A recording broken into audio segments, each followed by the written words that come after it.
Pandian store அடுத்த வார serial ப்ரோமோவில் என்ன நடக்க போகுதுங்கிறத இந்த வீடியோவில் பார்க்கலாம். நம்ம ராஜி குடும்பத்து மேலே சக்திவேல் ரொம்ப கோவத்தில் இருக்காரு. ராஜி சொன்ன எதையுமே முத்துவேல் குடும்பம் நம்பவே கிடையாது.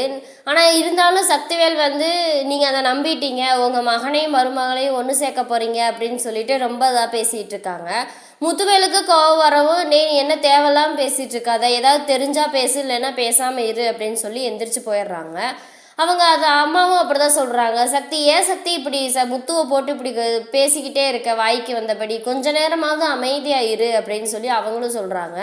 அதை எதுவுமே கேட்காம சக்திவேல் இருந்துக்கிட்டு ரொம்ப இதாக பேசிக்கிட்டு இருக்காரு. நீங்கள் உங்கள் பேரனும் பேத்தியையும் கூட்டிகிட்டு வந்து வச்சுக்கோங்க, உங்கள் பேரை என்னன்னா உங்களுக்கு என்ன அப்படின்னு சொல்லிட்டு போயிடுறாங்க.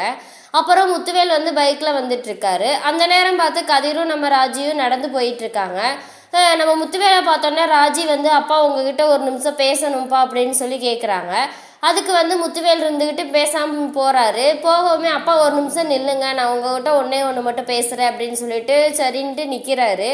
நிற்கும்போது போய் சொல்கிறாங்க, அப்பா உங்கள் தங்கச்சி குடும்பம் என்னை இந்த கல்யாணத்துக்கும் அவங்களுக்கு எந்த சம்மந்தமே கிடையாது, உங்கள் தங்கச்சி குடும்பம் உங்களை பழிவாங்க கிடையாது, இனிமேல் அத்தை குடும்பத்தை பழி வாங்கணும்னு சொல்லி நீங்களும் அடம் பிடிச்சிட்டு நிற்காதீங்கப்பா, சித்தப்பாட்டே சொல்லுங்கள், அண்ணனும் பழி வாங்கணும்னு சொல்லி இனிமேல் எதையும் செய்ய வேண்டாம், தயவு செஞ்சு பேசாமல் இருக்க சொல்லுங்கப்பா அப்படின்னு சொல்லிட்டு போயிடுறாங்க.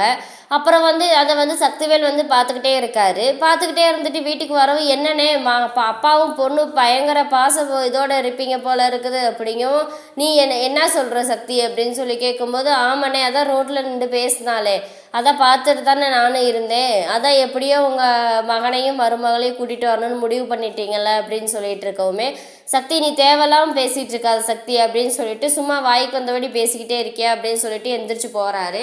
உடனேன்னு அவங்க மாரியை பார்த்து என்ன சொல்கிறாங்க, இன்னும் எங்கள் அண்ணனோட பையனும் மகளும் மருமகனும் வருவாங்க, நீ வடித்து கொட்டிக்கிட்டே இரு, உன் பிள்ளை எக்கேடு கட்டு போனால் என்ன உனக்கு என்ன அப்படின்னு சொல்லிட்டு போயிடுறாங்க. நீ இதுக்கப்புறம் என்ன நடக்க போகுதுங்கிறத அடுத்த வாரம் எபிசோடில் பார்ப்போம். இந்த வீடியோ பிடிச்சிருந்தா மறக்காமல் லைக் பண்ணுங்கள், சப்ஸ்கிரைப் பண்ணுங்கள்.